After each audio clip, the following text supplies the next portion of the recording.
Welcome back to the channel and welcome to our first chance to drive the new Ford Ranger Raptor. I'm really excited about this one because after months of teasers and reveal information, this is our first opportunity to experience that new twin-turbo V6 engine and the latest generation chassis hardware. As usual, if you have any questions, dive into the comments below and don't forget to like and subscribe. But for now, buckle up and let's go and see what the new Ranger Raptor can do. Welcome to Loveday 4x4 Park, a sprawling off-road adventure park in Outback, South Australia, where Ford is giving the new Raptor its final engineering sign-off. This facility includes a deep sand section, a gnarly-looking off-road course, and finally, a high-speed rally circuit, where we'll get a chance to assess the Raptor's on-limit handling. But before we get to that, I get my first taste of the new Raptor's off-road ability. This is my first time in this car. I've been kicking around a little bit this morning in the old Raptor, which they have here for side-by-side comparison. And let me tell you, this new one,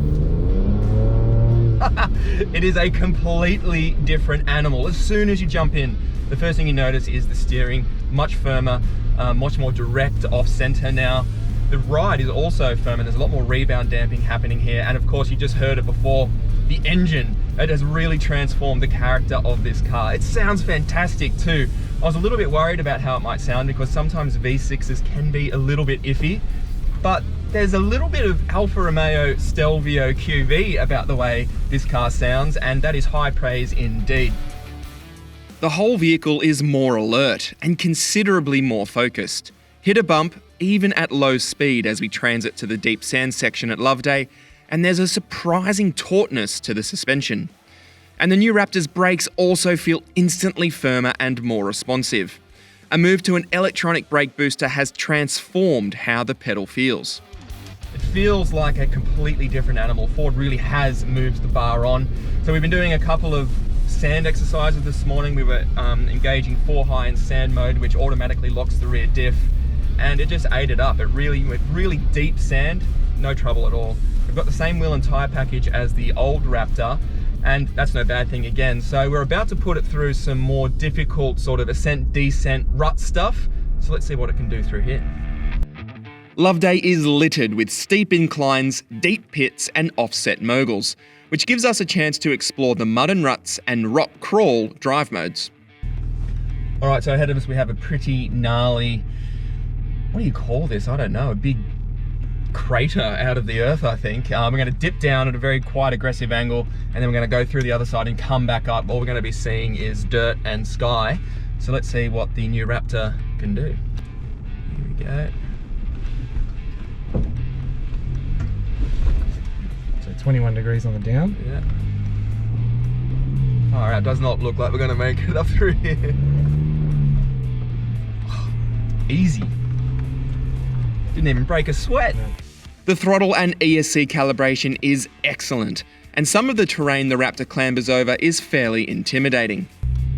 The resolution on this camera that pops up on the huge portrait touchscreen is very impressive actually, and really useful. In the old Raptor, when we were pointing up and seeing sky, you're kind of craning over the steering wheel, but here you just have to look at the center screen.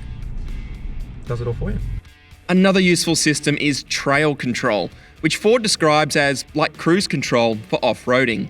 It's a clever piece of tech and a boon for inexperienced off-roaders, because once you've chosen your desired speed, the system then controls the throttle and the brake. So literally using this system, all I have to do is steer. Throttle, brake, everything's taken care of for me. I want to adjust the speed, this little toggle here on the left spoke of the steering wheel. And away we go, straight up over out of that pit into some moguls now. These are big potholes and you hardly even feel them. It's kind of idiot proof really, isn't it? Pretty much. And off-road, I feel like I am an idiot, so that's a good thing right now. I should point out that the vehicles we're driving aren't finished. Ford calls them TTs, which is engineering speak for almost complete. But even with ill-fitting parts and a coating of fine red dust collected from Loveday's tracks, the ambience in the cabin is noticeably more upmarket. The first thing you notice is that it is a much more premium environment in here compared with the last Raptor. There are screens everywhere. It's almost screen overload. We've got a huge digital driver's display ahead of us, which is fully configurable. We've been playing with that a little bit. It's going to take a long time to sort of set it up to how you want it to be, but that's good to know that you can customize it exactly how you want it. This big central screen is also a highlight. It's kind of portrait orientation. It's almost Tesla-esque, and it's running Ford's latest Sync 4 infotainment system, and it is very good. All of the menus are logically laid out, wireless Apple CarPlay and Android Auto, and mercifully, we retain the HVAC controls are their own little band down here. They don't disappear inside a sub-menu, so you've always got access to that. Drive modes, right. I think this drive mode selector is going to get an absolute workout because we have a heap to play with. I can't remember exactly how many, but it's like BMW M level of customization going on here. So this is going to get a workout. This is how you cycle through sand and ruts, slippery, and of course, Baja mode. And also you've got a couple of hotkeys over here, which is fantastic on the right spoke of the steering wheel. We've got R mode for Raptor mode. So that's your individual mode. So you can set the car up exactly how you want and have a shortcut there. We also have buttons for the adaptive dampers and also the exhaust, which I'll be pressing that every time I hop in this car because I think it sounds really, really cool. The seats, I think you actually sit a smidge lower in the new Raptor. I think the seat goes a couple of millimeters lower, but the big thing you notice is that we now have telescopic steering adjustment rather than just the up and down that we had in the previous Raptor. So you really do feel like you're sitting more in the car. The driving position has taken a big step forward. The other thing that I really want to point out before we move on is the shift paddles, which are made from milled magnesium. That's a key touch point, and it's good to know that that is a high quality part there. So overall, the cabin is very impressive. Lots of seat comfort, lots of features, so a big tick. So the cabin is a big step up and it's just as capable off-road. But where the new Raptor has made a monumental leap forward is through the quick stuff. Loveday's high-speed track is essentially a rally course. It's fast, slippery, and peppered by jumps, yumps, and heavy compressions. It's a serious challenge for dedicated off-road racers, let alone a production dual-cab ute. Ford has 2 elbow-bashing development vehicles fitted with roll cages and racing harnesses on site, and it's these camouflaged utes that we're going to use for some passenger laps around a high-speed Fink-style circuit.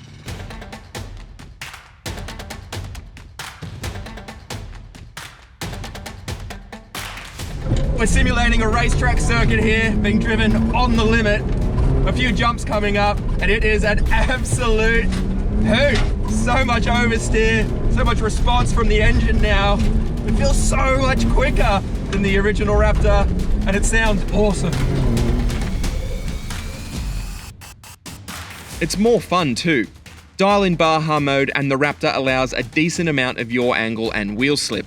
But it's when you turn the electronic nannies all the way off that Ford's Baja beast really comes alive.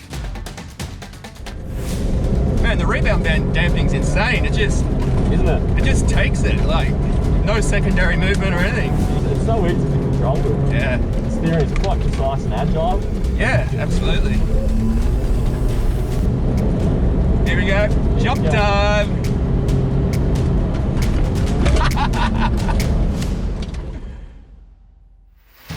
The new Raptor is seriously impressive, and not just for its newfound ability and speed, but for the punishment that it can withstand. Around Ford's jump-infused Baja course, the loads, the forces and the hits that the chassis is able to withstand are genuinely remarkable, especially for a vehicle that's built on a regular production line. So we're at the end of our day with the new Ranger Raptor, and I'm trying to sort of collate my thoughts because this thing has really, really impressed me. It doesn't feel so much a step change compared with the original Ranger Raptor as an entirely new vehicle altogether. They really have changed the game. And I thought Ford's engineers might have been telling me a few porky pies at the beginning when they were saying what this new car can do. But if anything, they might have been underselling it because it is deeply impressive. The engine is obviously fantastic. It sounds great. I think it sounds like an Alfa Romeo Stelvio, and everybody is going to be impressed with the level of performance on tap. It is a big, big improvement. But for me, the key takeaways are this isn't a ute just with a big engine fitted and everything else kind of scrabbling to keep up with that big engine. They've raised everything else, the chassis, the steering, the brakes, to come up to the engine's level. The car really does feel of a piece. So when you really start to press on in some very challenging environments, the steering, the way you can carry the brake and modulate the brake when you're starting to do limit driving is very impressive. I love how you can carry the brake on sort of loose, sandy surfaces into turns. It'll actually rotate the car on the way in. And now you have the instant response of that twin turbo V6 to power you out the other side. So corner entry and corner exit are equally fun.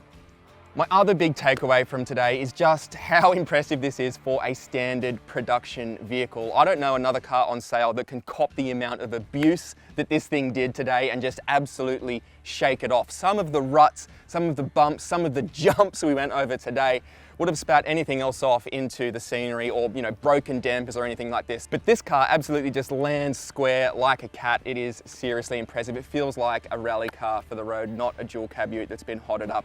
It is absolutely impressive.